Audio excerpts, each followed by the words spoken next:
नमस्कार साथियों, स्वागत है आपका साहित्य दर्शन हिंदी की पाठशाला में।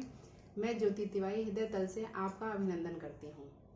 आज का हमारा विषय वस्तु है हिंदी साहित्य, काल विभाजन और नामकरण। तो सबसे पहले हम काल विभाजन देखते हैं।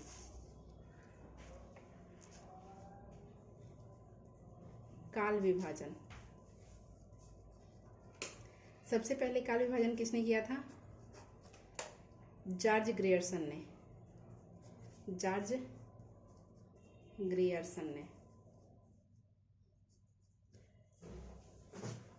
जॉर्ज ग्रियर्सन ने काल क्रमानुसार अपना इतिहास ग्रंथ भी लिखा था, जो कि हम पिछली वीडियो में पढ़ चुके हैं।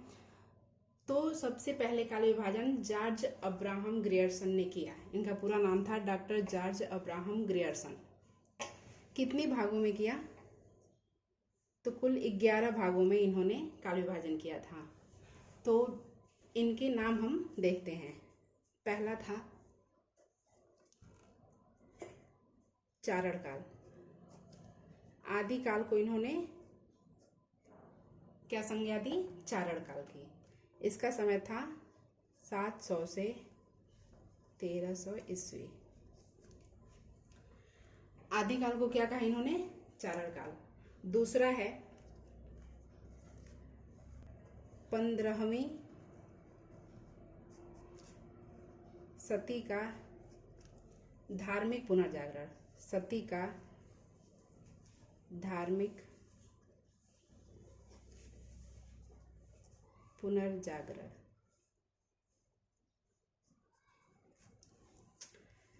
तीसरा जायसी की प्रेम कविता। तीसरा जायसी की प्रेम कविता। चौथा है ब्रज का कृष्ण संप्रदाय। चौथा है ब्रज का कृष्ण संप्रदाय।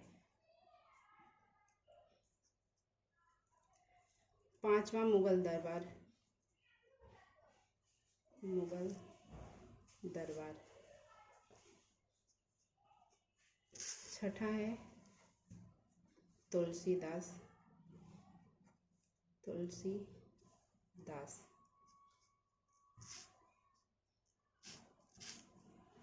सातवां है रीति काव्य। रीति काव्य।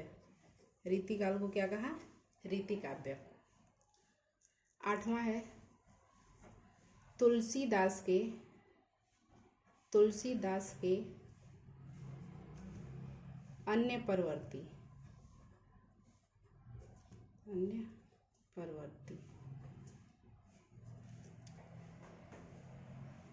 नौवां है 18वीं शताब्दी।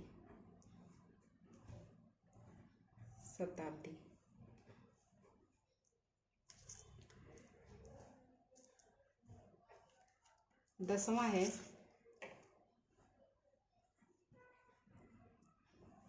कंपनी के शासन में हिंदुस्तान। अब बचा 11 नंबर। यह है महारानी विक्टोरिया के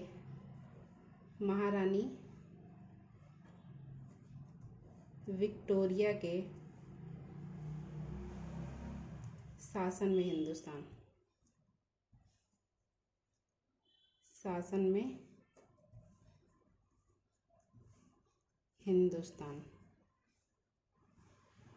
इस प्रकार इन्होंने 11 भागों में हिंदी साहित्य का काल विभाजन किया। एक बार फिर से देखते हैं हम। पहला था चारण काल। आदिकाल को इन्होंने चारण काल कहा। दूसरा 15वीं सदी का धार्मिक पुनर्जागरण। जायसी की प्रेम कविता। चौथा ब्रज का कृष्ण संप्रदाय। पांचवा मुगल दरबार। छठा तुलसीदास। सातवां रीति काव्य। आठवां तुलसीदास के अन्य परवर्ती। नौवां 18वीं शताब्दी। 10वां कंपनी के शासन में हिंदुस्तान। 11वां महारानी विक्टोरिया के शासन में हिंदुस्तान। ग्रियर्सन ने कालों का नामकरण किसी एक आधार पर नहीं किया है, इसलिए इनके काल विभाजन को तर्कसंगत नहीं माना जाता है। और इन्होंने चारण काल, पहला काल विभाजन जो किया चारण काल के नाम से, इसमें 9 कवियों का उल्लेख किया है। कितने? 9 कवियों का।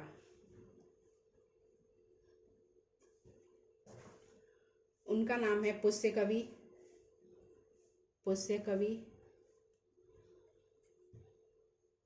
खुमार सिंह,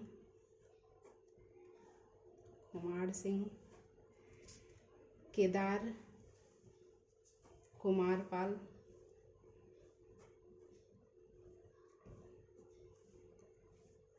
अनन्यदास,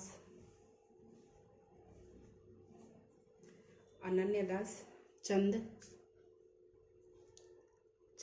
यानी चंदवदाई, जगनीक,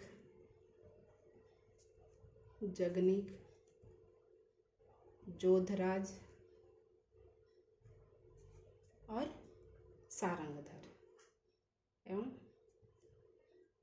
सारंगधर इन 9 कवियों का उल्लेख इन्होंने चारण काल के अंतर्गत किया है।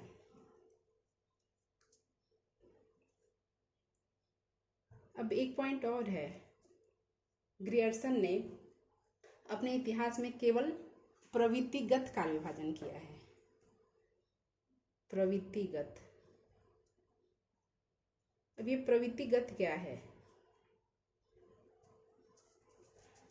मतलब कवियों या लेखकों का अपना ग्रंथ है या कोई भी कहानी या कविता लिखने की शैली या तरीका क्या है? प्रवृत्तिगत है।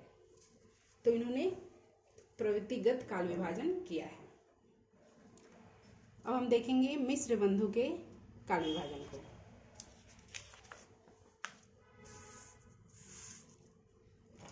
मिश्र बंधु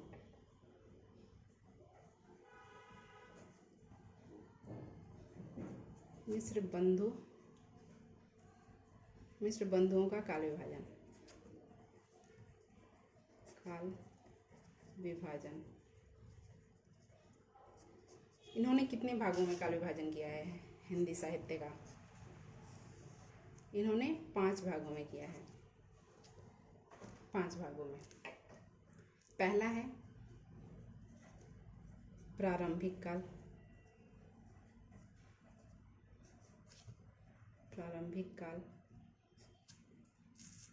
दूसरा है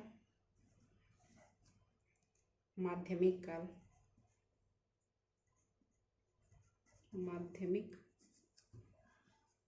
काल। तीसरा अलंकृत काल। चौथा है परिवर्तन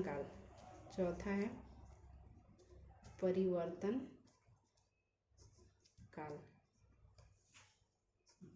और 5वां है वर्तमान काल। इन्होंने प्रारंभिक काल, माध्यमिक काल और अलंकृत काल के दो भाग किया। पूर्व प्रारंभिक और उत्तर प्रारंभिक। इसी प्रकार माध्यमिक काल को भी पूर्व माध्यमिक,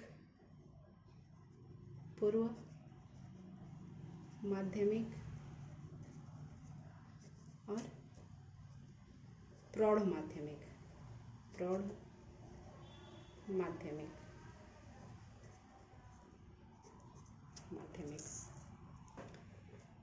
अलंकृत काल को पूर्व अलंकृत और उत्तर अलंकृत।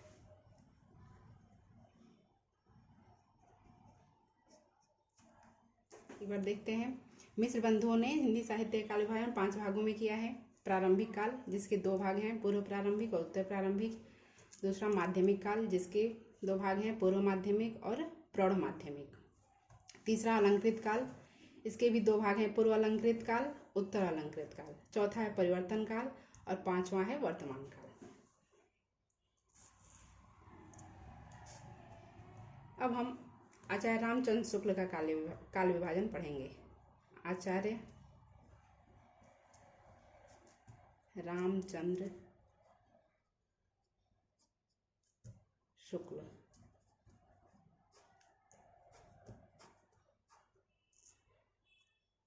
कितने भागों में किया है इन्होंने? 4 भागों में। सबसे तर्क संगत किसका काल विभाजन है? आचार्य रामचंद्र शुक्ल का। तो इन्होंने पहला काल विभाजन किया है किस नाम से? वीर गाथा काल। आदिकाल को क्या कहा? वीर गाथा काल। इसका समय है संवत 1050 से 1375। दूसरा है भक्ति काल। भक्ति काल, इसका समय है संवत 1375 से 1700। तीसरा है रीतिकाल। रीतिकाल, इसका समय है संवत 1700 से 1900। चौथा है गद्यकाल। गद्यकाल, आधुनिक काल को इन्होंने क्या कहा है? गद्यकाल। इसका समय है संवत 1900 से 1984। पहला है वीर गाथा काल।